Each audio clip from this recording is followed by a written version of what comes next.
kemarah nih. Kalau misalnya kita ketawa terlalu keras, orang itu nggak suka. Nah, kita bisa lebih aware nih. Kalem atau lembah lembut itu nggak bisa dikasarin ya nih Pak. Kalau misalkan kita bicara dengan atau kalaupun kita sedang marah pun ketemu dengan orang Medan, itu kayak itu berasa dimarahin terus tuh. Iya, Berat lirikannya.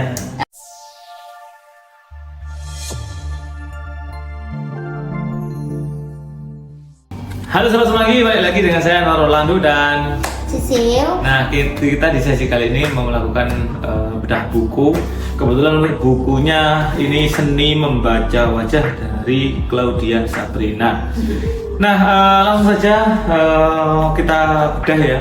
Mungkin dari bab pertama, bagian 1 ada yang namanya fisiognomi. Ini kita langsung fokus ke to the point aja ya, manfaat membaca wajah ini di bagian 3. Nah, dari bagian 3 ini mungkin bisa dijelaskan dulu.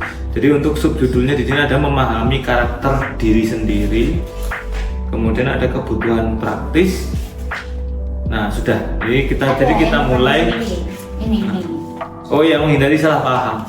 Nah, jadi kita langsung di bagian 3 ya, dimana untuk subjudulnya tadi sudah saya sebutkan. Langsung saja, ini untuk pendahuluannya seni membaca wajah atau fisiognomi. Jadi membaca wajah itu ada namanya teman-teman, yang dinamakan disebut fisiognomi. Merupakan ilmu kuno yang sudah ada sejak ribuan tahun yang lalu. Konon peradaban Romawi sudah menggunakannya pada masa sebelum Masehi. Begitu juga dengan peradaban Cina pada masa lampau. Fisiognomi berusia sama tuanya dengan palmistry, yaitu seni ilmu membaca garis tangan. Nah, seperti yang mungkin Mbak Sisil tahu, untuk seni ilmu membaca garis tangan ini mungkin untuk saat ini sudah tidak relevan ya, karena berhubungan dengan peramalan dan sebagainya. Tapi untuk fisiognomi ini masih dipakai hingga saat ini, yang mungkin masuk di dalam bab di psikologi. Nah, fisiognomi maupun palmistry bisa digunakan secara cepat untuk menilai karakter dan kepribadian dasar seseorang tanpa harus melalui serangkaian uji psikologis dan psikotes. Nah, ini untuk pendahuluannya. Mungkin dari sini subjudulnya menghindari salah paham. Ini bisa dijelaskan oleh Mbak Sisil. Nah, di sini tuh dijelaskan kalau misalnya itu wajah itu merupakan cerminan dari jiwa kita. Jadi kayak kalau misalnya kita sedikit cemberut, oh berarti orang ini mungkin lagi cemberut, lagi sedih, lagi marah atau kecewa gitu kan ya. Atau mungkin sudut bibirnya naik, oh berarti dia lagi tersenyum, dia lagi bahagia, lagi tertawa seperti itu. Jadi sudut-sudut dari wajah kita itu bisa dibaca atau dilihat itu untuk menghindari kesalahpahaman, supaya orang lain itu tahu bagaimana perasaan kita, bagaimana isi hati kita. Jadi tanpa harus kita mengucapkan sepatah kata pun, orang lain itu bisa tahu dengan sedikit mimik dari kita yang bisa kita tunjukkan kepada orang lain kayak gitu. Itu mas untuk menghindari salah paham. Nah, terus ada selanjutnya itu memahami karakter diri sendiri, yang itu Oke, jadi itu menghindari salah paham ya. Jadi sebenarnya untuk teknik membaca wajah ini mungkin bisa dilakukan, tapi tidak sepenuhnya juga bisa secara akurat mengetahui dari karakter seseorang. Tentunya intinya juga ada beberapa orang itu yang di luar tersenyum, di dalam menangis ya. Banyak kan gitu kan. Jadi sebenarnya teknik membaca wajah ini mungkin bisa dipakai di kasus-kasus tertentu, tidak bisa diratakan, dipukul rata di setiap, oh ini wajahnya kayak gini berarti orangnya kayak gini, gitu kan bisa. Gitu ya. Nah, untuk bab selanjutnya, subjudul selanjutnya memahami karakter diri sendiri. Jadi dari buku ini dicontohkan dari lukisan Mona Lisa. Senyum Mona Lisa yang sangat misterius, gitu ya. Yang sudut kiri mulutnya sedikit melengkung ke atas, menyiratkan potensi suka melecehkan jika ia marah. Nah, ini bahkan dari sudut bibir saja atau mulut saja yang sedikit ke atas itu sudah bisa diartikan dari seni membaca wajah ini gitu ya. Kemudian dari seorang pengamat, Sigmund Freud namanya, mengatakan bahwa senyuman itu merupakan kombinasi yang kontras antara kelembutan yang tiada banding dengan kesensualitas yang tanpa ampun. Jadi ketika kita mungkin menghadapi sebuah cermin, mungkin kita tersenyum, kita mengekspresikan diri ketika kita sedih, kita bangga, itu bisa kita nilai sendiri untuk bagaimana sih karakter diri kita sendiri melalui ekspresi wajah yang kita punya seperti itu. Nah, kemudian untuk bentuk rahang Mona Lisa yang turun lurus dan panjang membulat menyiratkan karakter yang kuat dan optimisme yang tinggi. Padahal ini hanya sebuah lukisan loh. Kenapa sebuah lukisan yang dilukis oleh Leonardo da Vinci yaitu Mona Lisa ini bisa sangat fenomenal hingga saat ini, karena memang dari wajah yang dilukis oleh Leonardo ini mencerminkan atau mempunyai arti secara tersirat mungkin ya, makna-makna tertentu seperti itu. Nah, dari banyaknya analis tentang wajah Mona Lisa, ini bahkan dianalisa ya oleh pakar-pakar atau orang yang menguasai teknik membaca wajah, Anda dapat memahami bahwa wajah merupakan salah satu ciri manusia yang paling menonjol, yang utama, yang pertama dilihat ya mungkin ya, paling dikenal dan paling diingat. Kita pasti mengingat seseorang pasti melalui wajahnya. Kalau nggak tahu wajahnya, ya. Seperti juga kepribadian manusia, wajah itu bersifat spesifik dan individual yang berbeda pada setiap individu. Ini mungkin secara garis besar ya, padahal sedangkan untuk setiap individu pasti punya perbedaan-perbedaan yang mungkin sidik jari, warna mata dan sebagainya. Tapi yang pertama bisa kita lihat atau bisa kita baca secara langsung adalah wajah. Seperti itu. Nah, kali ini akan disampaikan langsung oleh Mbak Sisil bagaimana sih membaca wajah, tekniknya seperti dan manfaatnya seperti apa, karena kita fokus ke bagian ketiga yaitu manfaat membaca wajah, dan fokus kita ke subbab yang ketiga yaitu kebutuhan praktis, manfaat membaca wajah dengan kebutuhan praktis. Oke, silakan Mbak Sisil dijelaskan secara rinci aja nggak apa-apa. Untuk kebutuhan praktis di sini itu sebenarnya itu di sini dijelaskan ya, kalau misalnya seni membaca wajah itu awalnya itu cuma untuk tahu tentang riwayat kesehatan orang tersebut. Tapi lama-kelamaan ini itu kayak menemukan suatu hal lain dari wajah itu sendiri. Nah, lalu dibuatlah survei terhadap orang-orang yang memiliki persamaan dari bentuk wajah, dari mulai hidungnya, dahinya, pipinya, dan lain-lain. Lirikannya, iya. Itu bagian yang kan bisa dibaca kan dari situ kan. Benar. Kalau misalkan ada seseorang yang ngedipin mata di satu matanya, dari kan bisa, udah ada arti tersiratnya. Ya mungkin itu yang paling umum ya, yang paling umum bisa kita baca secara langsung lah tanpa ada tekniknya. Itu semua orang mungkin sudah tahu kalau mengedipin sebelah mata, kemudian yang seperti ini, misalkan kira-kira gini misalkan. Nah, itu kan bisa langsung kita baca nih arahnya kemana, gitu kan.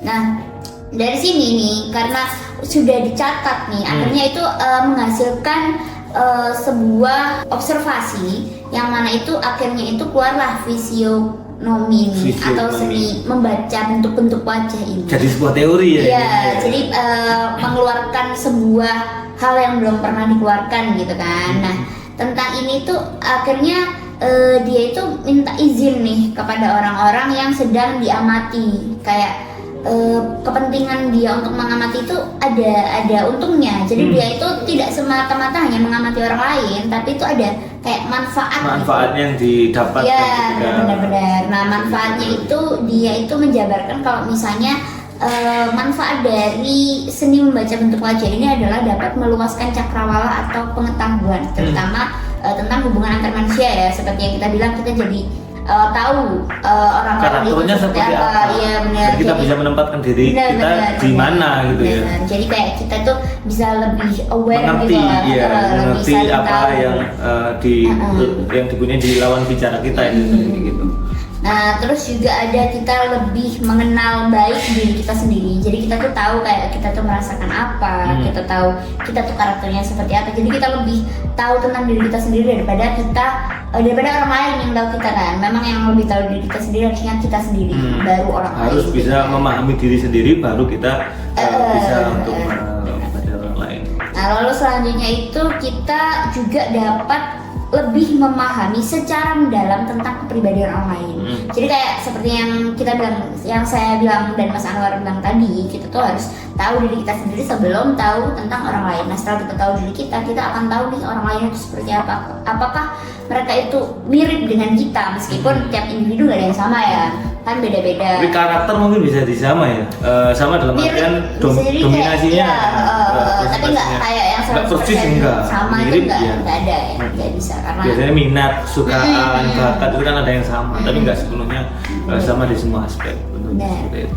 Terus selanjutnya juga ada dapat menghargai makna kehidupan, persaudaraan dan persahabatan. Jadi kayak kita tuh lebih menghargai hubungan antar manusia satu sama lain ya, yang kayak kita jadi ada hubungan persaudaraan, kita ada hubungan persahabatan, kita jadi tahu gimana sih caranya kita bisa dekat dengan orang lain, kita bisa tahu gimana caranya menjalin hubungan, dan kayak nggak individualis ya jadinya ya, kayak kita betul. bisa bermasyarakat di lingkungan Ya yang tadi luas bisa gitu ya. menempatkan diri di mana kita nih sesuai dengan apa yang kita hadapi di lingkungan sekitar artinya. Kalau misalkan kita ada di lingkungan yang agamis, nah kita harus berpakaian seperti apa, kita harus berbicara seperti apa. Tentunya kita tahu bisa budayanya menyesuaikan. juga kan, Betul. ya. Kalau misalkan kita lagi di lingkungan kerja, nah tentunya kita harus menyesuaikan kan. Nggak mungkin kita pakai sarung, pakai baju koko dan sebagainya, itu kan bisa akhirnya kita bisa ketika kita membaca lingkungan, membaca orang lain, kita bisa menempatkan diri sesuai dengan porsi yang ada tentunya. Itu pun juga kayak kalau lingkungan kerja itu kan tiap pekerjaan pasti beda-beda ya Beda-beda, kan. betul. Jadi kayak kita harus tahu lah gimana budayanya dan kita menempatkan dengan sebaik-baiknya gitu kan ya. Nah, untuk selanjutnya itu juga ada kita bisa menganalisis watak atau sifat orang lain. Jadi kayak anggap aja kita tahu orang Diprediksi itu, gitu ya? Iya, Ini kayak gini nih. Iya, kayak misalnya orang ini tuh pemarah nih. Kalau misalnya kita ketawa terlalu keras, orang ini nggak suka. Nah, kita bisa lebih aware nih, bisa tahu oh kita nggak bisa nih ketawa keras-keras di samping orang itu. Kita ketawa kerasnya di tempat lain. Biasanya gitu. sih yang paling Bukan terlihat gitu. dari wajah seseorang itu ketika seseorang itu mempunyai karakter yang kalem atau lembah lembut, itu nggak bisa dikasarin ya nih Pak. Iya. Kalau misalkan kita bicara dengan atau kalaupun mungkin kita sedang orang marah lembut pun ketemu dengan orang Medan, itu kayak itu berasa dimarahin terus tuh. Iya, berasa dimarah-marahin terus gitu. Padahal sebenarnya Padahal berbeda. biasa aja gitu. Untuk orang Medan kata-kata yang kayak teriak atau apa itu biasa, tapi untuk orang yang Solo misalnya kan, Iya. orang Solo itu kayak sama orang Jawa gitu Timur kan. misalnya, Iya, itu kan kayak logatnya bawah logatnya gitu. berbeda meskipun pakai bahasa yang sama, bahasa Jawa, tapi karena logat dari daerah masing-masing ini berbeda, seolah-olah yang dari timur, dari Jawa Timur itu mempunyai bahasa yang lebih kasar gitu. Itu budaya aja sih ya sebenarnya. Nah, selanjutnya juga ada kita dapat memprediksi peristiwa di masa lalu, masa sekarang atau masa mendatang. Jadi kayak misalnya nih kita jadi tahu nih kayak orang ini karakternya seperti ini, dia ekspresinya seperti ini. Jadi nanti selanjutnya di masa mendatang dia akan seperti ini, dia akan marah misalnya, dia sekarang marah karena kita seperti ini. Nah, di masa yang datang dia akan marah lagi kalau kita seperti itu. Jadi kita tahu nih Bisa kayak- memprediksi ya, Iya. ini ya. Jadi kita tahu kita nggak boleh seperti ini, kita harus seperti ini, kayak ada sesuatu hal yang harus kita hindari Kita atau jaga lah, aware, bisa menjaga hati jadi- atau supaya dia perkataan perasaannya nggak tersinggung atau tergores gitu kan ya. tergores nih. Ya lemah lembut kan ya konsepnya.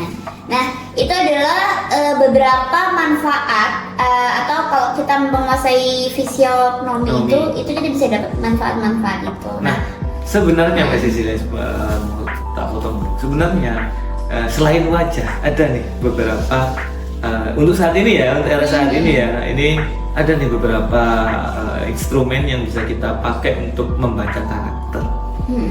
Contohnya sosial media. Oh, sekarang ini update sekarang Yes, banget ya, ini betul. Gen Z banget Iya. gitu kan ya. Karena untuk saat ini orang-orang atau teman-teman yang generasi saat ini sangat Sosial media addict. Iya, sosialita, ya, apapun akan diposting, apapun akan dimasukkan ke sosial.